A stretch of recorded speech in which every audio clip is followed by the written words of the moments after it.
Hi, I'm Rita Wilkins, also known as the Downsizing Designer.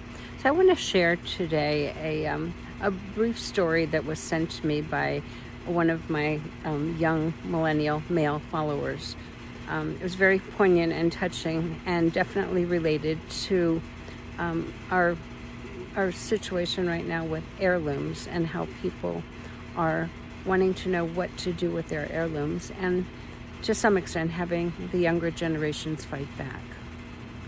So he starts out by saying, when I saw Grandma's kitchen table at a thrift store, it made me cry. And he said, Grandma loved that table. Why didn't I accept it when she offered it to me the last time when she was still alive? It breaks my heart that I was so preoccupied with my own life that I didn't want to listen to her stories. Not just the stories about the kitchen table, but many of the other things that she cherished and hoped that she would pass down to me, her only grandson and her last living heir. When she passed away suddenly last winter, I was too busy with my career to be bothered with cleaning out her big house and dealing with all the things that she had collected for over 50 years. So I hired an estate sales manager to disperse all of her stuff. So they were efficient and organized with the process. So within 60 days, her house was cleaned out, put on the market, and quickly sold. All of my grandmother's stuff was gone. Gone. While visiting her last year before she got sick, she told me I could have anything I wanted, but I said no. I told her I had a very small apartment in the city, so I didn't have room for any of it. I think she understood, but I know she was hurt.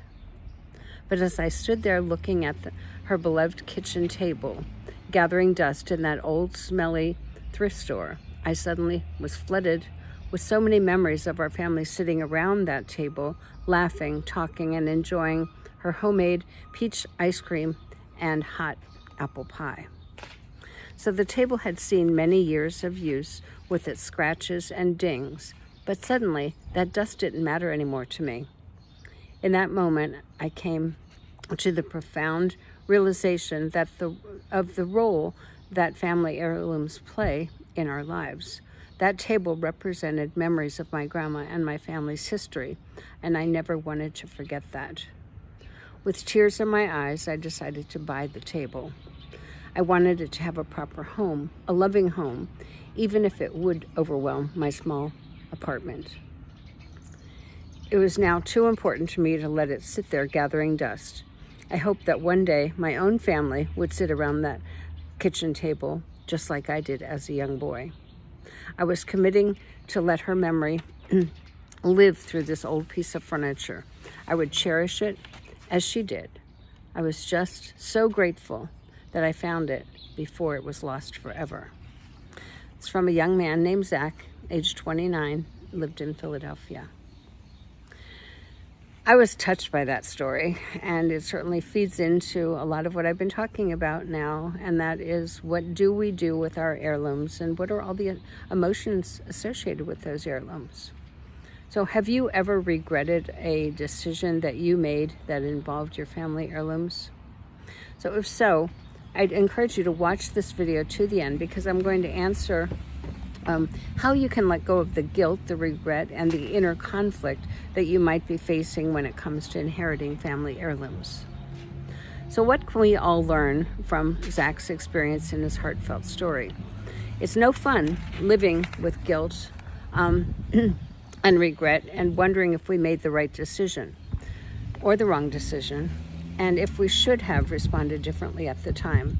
So it's perfectly normal to question a decision that we've made and have second thoughts when it comes to how to handle inherited items from our loved ones.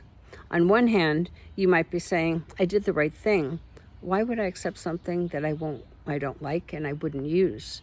And then also my transitory or mobile lifestyle wouldn't work to burden myself with more stuff. So on the other hand, you might be reconsidering your decision for the following reasons. One is sentimental. The heirlooms carry fond memories of the deceased loved one and the stories about your family history. There's a sense of obligation. It's another reason why people hold on to things. You might want to keep an heirloom out of love and respect for that loved one. And then also there's the perceived value. The heirloom might have monetary value. You don't know, but it might. So if you're feeling conflicted about whether you should or shouldn't accept inherited items, or if you've already said no to loved ones and you're having second thoughts about your decisions, and if you're still above ground, you still have time and it's not too late. So here are a couple of lessons that we can learn from Zach's wonderful story. So the 5 most important things are to, number 1, take time right now. Reach out to your parents, your grandparents, before it's too late. Let them share their stories, the meaning behind their most treasured belongings. Take time to listen before it's too late. The second is to ask questions. Ask about the memories that those items hold. Ask them why they held on to them, where they came from, why it was so hard for them to part with those. If you're interested in any of those items, maybe you can even consider asking them if you could take it and hold on to it and cherish it like they did. And number 3, learn about your ancestors and your family history. So discover how they influenced and shaped your loved ones' lives. And number 4 is try to understand, because there are deep emotional connections to some of these things. There's an attachment that they have to certain pieces, and it would be nice to understand why. The other one is to grow, to appreciate the rich family history and stories that their stuff can tell. So our stuff does tell stories. So generational stories make our things come alive. When we hear them, we can then start to understand and appreciate that many of their belongings are far more than just things. So these heartfelt conversations that we can have with our loved ones before they pass on can open our eyes and open our ears to the importance of family memories and the real value of our family treasures. So because of the newfound connection and understanding, then there's no reason for you to feel guilty or regretful, or to say, I wish I had. So if you take time now to listen to your mom and dad's stories, your grandparents' stories, any loved ones, elderly loved ones, the stuff doesn't matter as much, but the memories of their stories do. Also, even if you don't have space in your smaller home or apartment, you might consider accepting a few small cherished items that will serve as a constant reminder that they will always live in your heart. So the most important thing, though, is to do it now. Don't wait. If your mom and dad and your grandparents are still living, if they call you and text you and say, come for a visit, come for a cup of tea, just say yes, because you'll never regret that decision. So as promised earlier in the video, I wanted to talk to you about how to let go of that guilt, that regret, and that inner conflict that you might be facing when it comes to inheriting your family heirlooms. It's almost like a hybrid version, because to me, I want to create a win-win situation, both for the older people and for the younger people. So it's about honoring your family memories and your heirlooms without compromising your commitment to maybe minimalism, to owning less, and not cluttering up your own home.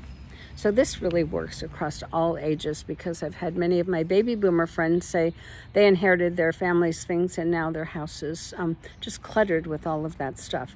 So, there is such a thing as having a commitment to your own core principles and not letting that happen. So how can you? So here's how.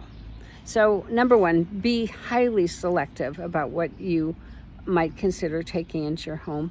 You might want to take just a few very special pieces that are especially meaningful to you, and that you can have in your life, and it will always remind you of your loved one. The second thing is to select small things. So one of the most popular heirlooms is jewelry. So a watch, for instance, it is also useful. So, or small mementos of a special time. of a loved one. That could be a picture, maybe of a special trip or something like that together, of summer at the beach.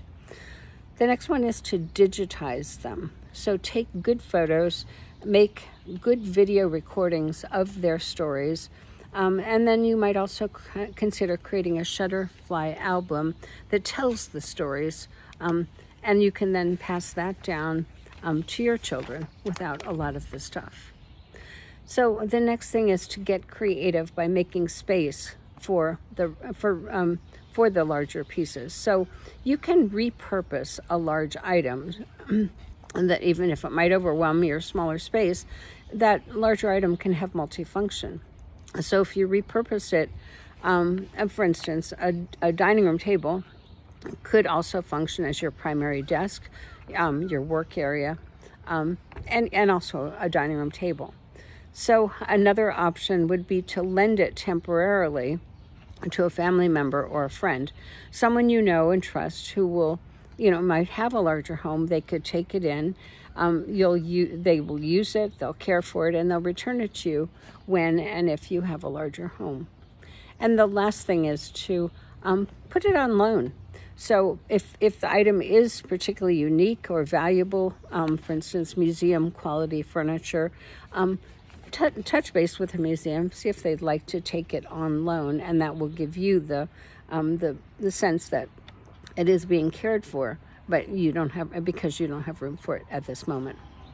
So these simple tips will help you navigate the emotional process of dealing with your family heirlooms with honor, with grace, with respect for your loved one, and more importantly, love and respect for yourself.